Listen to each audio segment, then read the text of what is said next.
जय माता दी। आप देख रहे हैं हिस्ट्री एंड एक्टिविटी नाउ और आज हमारी कहानी है हल्दी घाटी के अदम्य योद्धा रामसा तंवर की। 18 जून 1576 को हल्दी घाटी के युद्ध में महाराणा प्रताप और अकबर की सेनाओं के मध्य घमासान युद्ध मचा हुआ था। युद्ध जीतने को जी जान से बाजी लगी हुई थी। वीरों की तलवारों के वार से सैनिकों के कटे हुए सिर से खून बहकर हल्दी घाटी की रक्त तलैया में तब्दील हो चुकी थी। घाटी की माटी का रंग आज हल्दी नहीं लाल नजर आ रहा था। इस युद्ध में वो वृद्ध वीर अपने तीनों पुत्रों व अपने निकटवंशी भाइयों के साथ हारावल यानी कि अग्रिम पंक्ति में दुश्मन के चक्के छुड़ाता नजर आ रहा था। युद्ध में जिस तल्लीन भाव से वो योद्धा तलवार चलाते हुए दुश्मन के सिपाहियों का सिर कलम करते हुए आगे बढ़ रहा था, उस समय बस उसकी बड़ी उम्र में भी उसकी वीरता शौर्य उसके चेहरे पर उभरे भाव से देख कर लग रहा था कि वृद्ध योद्धा शायद आज मेवाड़ का कोई कर्ज चुकाने को और इस आराम करने वाली उम्र में भी भयंकर युद्ध कर रहा है। इस योद्धा को अपूर्व रणकौशल का परिचय देते हुए मुगल सेना के चक्के छुड़ाते हुए देख अकबर के दरबारी लेखक व योद्धा बदायूंगी ने दांतों तले उंगली दबा ली थी। बदायूंगी ने देखा कि वह योद्धा दाहिनी तरफ हाथियों की लड़ाई को बाएं छोड़ते हुए मुगल सेना के मुख्य भाग में पहुंच गया। वहां मारकाट मचा दी। अल बदायूंगी ने लिखा, ग्वालियर के प्रसिद्ध राजा मान के पोते रामशाह ने हमेशा राणा की हारावल में रहता था। वह वीरता दिखलाई जिसका वर्णन करना लेखनी की शक्ति के बाहर है, जिसके तेज हमले के कारण हरावल में वाम पार्श्व में मान सिंह के राजपूतों को भागकर दाहिने पार्श्व के सैयदों की शरण लेनी पड़ी, जिनसे आसफ खां को भी भागना पड़ा। यदि इस समय सैयद लोग टिके नहीं होते तो हरावल के भागे हुए सैन्य ने ऐसी स्थिति उत्पन्न कर दी थी कि बदनामी के साथ हमारी हार हो जाती। राजपूती शौर्य और बलिदान का ऐसा दृश्य अपनी आंखों से देखकर अकबर के नवरत्न दरबारी अबुल फजल ने लिखा, ये दोनों लश्कर लड़ाई के दोस्त और जिंदगी के दुश्मन थे। दोनों ने जान तो सस्ती और इज्जत महंगी कर दी थी। हल्दी घाटी के युद्ध में मुगल सेना के हृदय में खौफ पैदा कर तहलका मचा देने वाला ये वृद्ध कोई वीर और नहीं, ग्वालियर का अंतिम राजा तोमर विक्रमादित्य का पुत्र रामशाह था। 1526 में पानीपत के युद्ध में राजा विक्रमादित्य के मारे जाने के बाद रामशाह तोमर मात्र 10 वर्ष की आयु के थे। पानीपत के युद्ध के बाद पूरा परिवार खाना बदोश हो गया और इधर उधर भटकता रहा।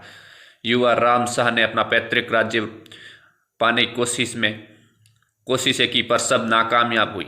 आखिर 1558 में ग्वालियर पाने की आखिरी प्रयास असफल होने के बाद रामशाह चंबल के बीहड़ छोड़ वीरों के स्वर्ग व शरण स्थली चित्तौड़ की ओर चल पड़े। मेवाड़ की वीर प्रसूता भूमि, जो उस वक्त वीरों की शरण स्थली नहीं तीर्थ स्थली भी थी, पर कदम रखते ही रामशाह तोमर का मेवाड़ के महाराणा उदय सिंह ने अतिथि परंपरा के अनुसार स्वागत सत्कार किया। यही नहीं, महाराणा उदय सिंह ने अपनी राजकुमारी का विवाह रामशाह तंवर के पुत्र शालिवाहन के साथ कर आपसी संबंधों की ओर प्रगाढ़ता प्रदान की।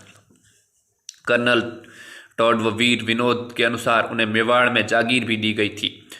इन्हीं संबंधों के चलते रामशाह तोमर मेवाड़ में रहे और वहां मिले सम्मान के बदले मेवाड़ के लिए हरदम अपना सब कुछ बलिदान करने के लिए तत्पर रहे। कर्नल जेम्स टॉड ने हल्दी घाटी के युद्ध में रामशाह तोमर और उसके पुत्र व 350 तंवर राजपूतों का मरना लिखा है। टॉड ने लिखा, तंवरों ने अपने प्राणों से ऋण मेवाड़ का चुका दिया था। तोमरों के इतिहास में इस घटना पर लिखा है कि गत 50 वर्षों में हृदय से निरंतर प्रज्वलित अग्नि शिखा का अंतिम प्रकाश पुंज दिखकर अनेक शत्रुओं से उष्ण रक्त ताल को रंजित करते हुए मेवाड़ की स्वतंत्रता की रक्षा के लिए निमित्त धराशायी हुआ विक्रम सूत राम सिंह तोमर। लेखक द्विवेदी लिखते हैं कि तोमरों ने राणाओं के प्रश्रय का मूल्य चुका दिया था। भारतीय प्रशासनिक सेवा में अधिकारी व इतिहास सज्जन सिंह राणावत एक लेख में लिखते हैं कि यह तंवर वीर अपने तीनों पुत्रों शालिवान, भवानी सिंह व प्रताप सिंह के साथ आज भी रक्तलाई, जहां अकबर व महाराणा प्रताप की सेना की युद्ध हुआ था, में लेटा हल्दी घाटी का अमृत तीर्थ बना रहा है। इनकी वीरता और कुर्बानी बेमिसाल है। इन चारों बाप बेटों ने 1000 परमवीर चक्र न्योचार किए गए हो तो वो भी कम है। तेज सिंह तरुण अपनी पुस्तक राजस्थान के सूरमा में लिखते हैं कि अपनों के लिए अपने तो मरते प्राय सर्वत्र सुना है, लेकिन गैरों के लिए बलिदान होना देखने के लिए कम ही आता है। रामशाह तंवर जो राजस्थान अथवा मेवाड़ का न तो राजा था न ही सामंत, लेकिन विश्व प्रसिद्ध हल्दी घाटी के युद्ध में इस वीर पुरुष ने जिस कौशल का परिचय देते हुए अपना और अपने पुत्रों का बलिदान दिया वह स्वर्ण अक्षरों में लिखे जाने योग्य है।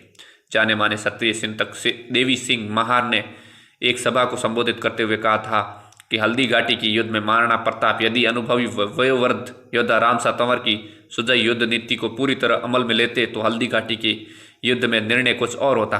महार साहब के अनुसार रामसा तंवर का अनुभव और महाराणा की ऊर्जा का सही समन्वय होता तो आज इतिहास कुछ और होता। धन्य है भारत भूमि जहाँ रामसा तंवर जिनका जन्म हुआ और मातृभूमि के लिए उच्च कोटि के बलिदान देने के उदाहरण पेश कर आने वाली पीढ़ियों के लिए आदर्श प्रेरक पैमाना पेश किया है। जय माँ भवानी। धन्यवाद।